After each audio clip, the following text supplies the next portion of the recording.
नमस्कार, आप देख रहे हैं crime week news. Advocate Deepak Yadav, पूर्व उपाध्यक्ष लखनऊ बार एसोसिएशन द्वारा स्वामी प्रसाद मौर्य सदस्य विधान परिषद पर हुए हमले और सिर काटने की धमकी को लेकर विशेष मुख्य न्यायिक मजिस्ट्रेट लखनऊ द्वारा मुकदमा दर्ज करने के लिए दिए गए आदेश पर प्रेस वार्ता की गई।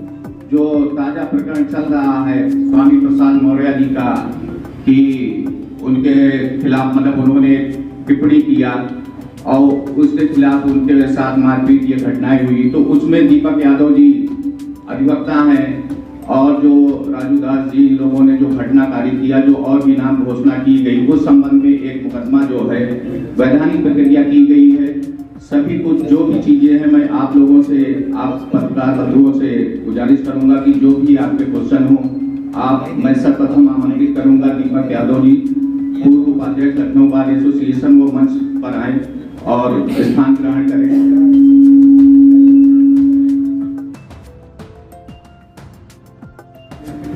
मेरे द्वारा आप सभी को सादर अनुरोध के साथ आमंत्रित किया गया था। आप सभी लोग मेरे अनुरोध पर आप यहाँ उपस्थित आए, इसके लिए सबसे पहले आप सभी को हृदय से बहुत बहुत धन्यवाद, आपका अभिनंदन एवं स्वागत है। आज ये प्रेस वार्ता संविधान और कानून के तहत रखी गई है। इस प्रेस वार्ता का सिर्फ एक मकसद है कि हमारे भारत देश में अगर कुछ बड़ा है तो वो है कानून।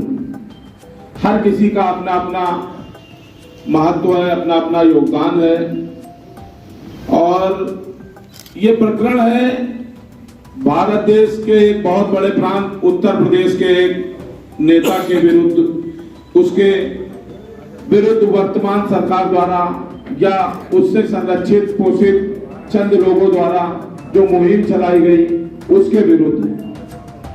माननीय स्वामी प्रसाद मौर्य जी जैसा कि ऐसे व्यक्तित्व से आप सभी लोग वाकिफ हैं, लेकिन फिर भी जो कुछ मुझे मालूम है मैं बताना चाहता हूँ। ये उत्तर प्रदेश की सियासत में अपना एक अहम ओहदा रखते हैं और ये प्रदेश के 6 बार निर्वाचित विधायक हुए हैं। वर्तमान में ये एमएलसी हैं, 3 बार नेता विरोधी दल रह चुके हैं, 2 बार उत्तर प्रदेश सरकार के कैबिनेट मिनिस्टर रहे हैं। वर्तमान में ये उत्तर प्रदेश के सबसे बड़े राजनीतिक दल के दूसरे स्थान पर समाजवादी पार्टी के राष्ट्रीय महासचिव भी हैं।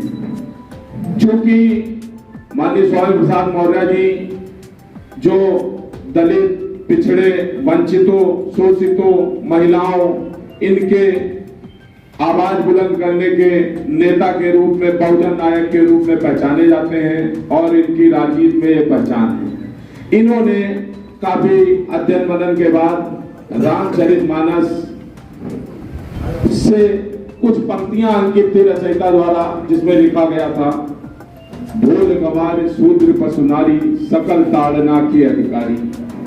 बात बन जाए तो बहुत अच्छा। अब जब ये बात उठी है तो ताड़ना के सभी लोग अपने अपने अलग अलग अर्थ बता रहे हैं, लेकिन इसके पूर्व में ये अंडरस्टूड था कि ताड़ना मीन्स क्या है और आप सभी जानते थे कि ताड़ना मतलब क्या है। ताड़ना मतलब प्रताड़ित करना।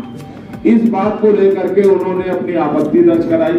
आपत्ति दर्ज कराने के बाद उन्होंने ये सरकार से अनुरोध किया कि इसको या तो रामचरितमानस से पृथक कर दिया जाए या रामचरितमानस को प्रतिबंधित कर दिया जाए। सिर्फ और सिर्फ सरकार से अपना आग्रह किया था, क्योंकि इसमें शूद्रों, महिलाओं के अपमान की बिल्कुल स्पष्टीकरण के साथ में ये पंक्ति थी। केवल इसी बात को लेकर के उन्होंने आपत्ति दर्ज कराई थी 22 जनवरी 2022 को। इसी क्रम में तमाम साधु संत, जिनमें से एक महंत राजू दास जी हैं जो महंत हनुमानगढ़ी अयोध्या के हैं, उन्होंने टिप्पणी करी थी कि जो स्वामी प्रसाद मौर्य जी के सर को कलम करके लाएगा उसको 21 करोड़ रुपए की घोषणा की जाएगी और 21 करोड़ रुपए पुरस्कार स्वरूप देने के लिए घोषणा किया।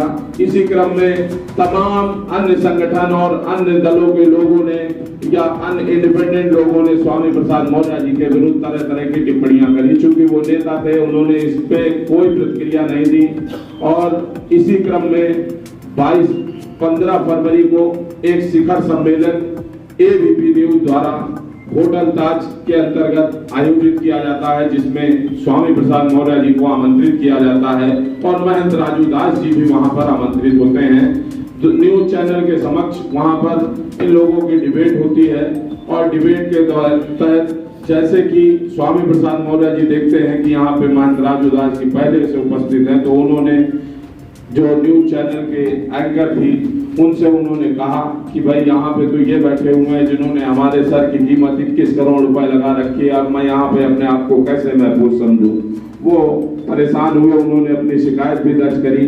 फिर क्या होता है, कार्यक्रम संपन्न हो जाता है। कार्यक्रम संपन्न होने के बाद महंत राजू दास जी द्वारा स्वामी प्रसाद मौर्य जी पे अटैक किया जाता है, लेकिन कुछ लोगों के सहयोग से कह लीजिए या अभी भी कुछ मानवता जिंदा है उसके नाते उनको वहां पे किसी तरह से कुशल वापस भेज दिया जाता है। वो अपने घर आते हैं डरे सहमे से, संबंधित थाने जाते हैं, शिकायत दर्ज करते हैं, लेकिन वहां पर उनकी कोई भी एप्लीकेशन पे सुनवाई नहीं होती है गोमती नगर थाना अंतर्गत। फिर वो बड़े अधिकारियों के पास, पुलिस के उच्च अधिकारियों के पास जाते हैं, जेसीपी के पास जाते हैं, एसीपी के पास जाते हैं, डीसीपी के पास जाते हैं, कमिश्नर लखनऊ के पास जाते हैं, डीजीपी लखनऊ के माध्यम से भी शिकायत कराते हैं, लेकिन उनके विरुद्ध जो उन्होंने प्रार्थना पत्र दिया उसके संदर्भ में कोई भी कार्रवाई नहीं की जाती है और एज इट इज पड़ा रहता है। अब सवाल ये है कि राजनीति में और उत्तर प्रदेश के इतने विशिष्ट व्यक्ति के विरुद्ध इस तरह का ये किया गया और उस व्यक्ति की प्रताड़ना के संदर्भ में प्रदेश सरकार में उसने हर कोई दरवाजा खटखटाया, लेकिन उसकी कहीं पे कोई सुनवाई नहीं होती है। तो ये कानून व्यवस्था पे बहुत बड़ा प्रहार है, संविधान पे प्रहार है कि कोई भी किसी के भी बॉडी पार्ट, मानव शरीर अंगों की, जीवित अंगों की अलग अलग कीमत, अलग अलग बोली लगा रहा है। मैं तो ये मानता हूं कि ये कानून बिल्कुल तालिबानी कानून हो गया है। कानून की धज्जियां उड़ाई जा रही हैं, क्योंकि जिस तरह से बताया जा रहा है कोई व्यक्ति किसी की इस तरह मानव अंगों के काटने के लिए पुरस्कार की घोषणा नहीं कर सकता। अगर ये करता है तो वो स्वाभाविक है कि कानून का पद करके कर रहा है, जरा सा भी भय नहीं है। विवश होकर के माननीय स्वामी प्रसाद मौर्य जी हमारे संपर्क में आते हैं और मुझको अपना समझाते हैं, माननीय न्यायालय के समक्ष वाद प्रस्तुत करते हैं और उसके बाद 2 तारीख को वाद दाखिल किया जाता है। 4 तारीख को संबंधित थाने से आख्या आती है और जबकि आख्या से देख करके हम हतप्रभ हो जाते हैं कि उल्टा हमारे ही विरुद्ध अभियोग पंजीकृत कर लिया गया है। इसके बाद माननीय न्यायालय के समक्ष समस्त साक्ष्य प्रस्तुत किए जाते हैं। Print media, multimedia, social media, electronic media, इसके जितने भी फेसबुक, इंस्टाग्राम, व्हाट्सएप सब कुछ माननीय न्यायालय उस पर अपनी प्रक्रिया पूरी करते हुए दिनांक 18/3/2022 को एक आदेश पारित करता है और माननीय न्यायालय को उस आदेश से ये प्रतीत होता है कि माननीय न्यायालय को भी उत्तर प्रदेश सरकार की कानून व्यवस्था पे कोई भरोसा नहीं रह गया है, क्योंकि वो जो अभियोग पंजीकृत किया जाता है वो अभियोग परिवाद के रूप में पंजीकृत किया जाता है। वो माननीय न्यायालय स्वयं अपनी देखरेख की निगरानी में करता है। होता क्या है कि परिवाद में जो कुछ भी होगा न्यायालय टू न्यायालय होगा, उसमें किसी प्रकार का कोई पुलिस की दखलंदाजी नहीं होती है। माननीय न्यायालय को ऐसा लगा कि प्रदेश सरकार की जो पुलिस है ये स्वच्छ और निष्पक्ष जांच विवेचना नहीं करेगी, तो माननीय न्यायालय उसमें परिवाद का आदेश करते हैं और वो परिवाद पंजीकृत हो जाता है। दिनांक 20/4/2023 को उसमें अग्रिम तारीख पेशी नियत है और उसमें वादी के बयान होने हैं। उसके बाद माननीय न्यायालय उन सभी को समन जो भी प्रक्रिया होगी वो जारी करेगा। बस हमारा आप सभी से यही कहना है कि जब कानून पर प्रहार हो तो हम आप सबको बढ़ चढ़ के आगे आना चाहिए, क्योंकि सवाल यह है कि जब एक 6 बार का विधायक, वर्तमान एमएलसी, 2 बार का मंत्री, 3 बार का पूर्व नेता विरोधी दल, उसकी प्रथम सूचना रिपोर्ट नहीं दर्ज की जा रही है, तो मेरे पत्रकार बंधुओं, आप लोग तो पब्लिकली बहुत नजदीक से रूबरू हैं, हम आप एक ही सिक्के के पहलू हैं। आदमी आपके पास भी शिकायत लेके आता है, हमारे पास भी शिकायत लेके आता है, आप भी कलम से उसकी मदद करते हैं, हम भी उसकी मदद करते हैं। तो अब आप स्वयं में सोच लीजिए कि आम आदमी के साथ क्या गुजरती होगी। बस इन्हीं बातों के साथ मैं अपनी वाणी को विराम देता हूं और एक बार जो इस सभा में आए हुए सभी पत्रकार बंधु, मीडिया कर्मी, हमारे अधिवक्ता भाई, छोटे बड़े भाई, सभी लोग आए, इन सभी का मैं हार्दिक स्वागत एवं अभिनंदन आपको दे देंगे। इसमें वादी मुकदमा है उत्कृष्ट कुमार मौर्य अशोक जी, जो स्वामी प्रसाद मौर्य जी के सुपुत्र हैं। और सबसे पहले विपक्षी गण में है महंत राजू दास, निवासी हनुमानगढ़ी अयोध्या, और दूसरे पे है महंत परमहंस दास, तपस्वी छावनी मंदिर अयोध्या।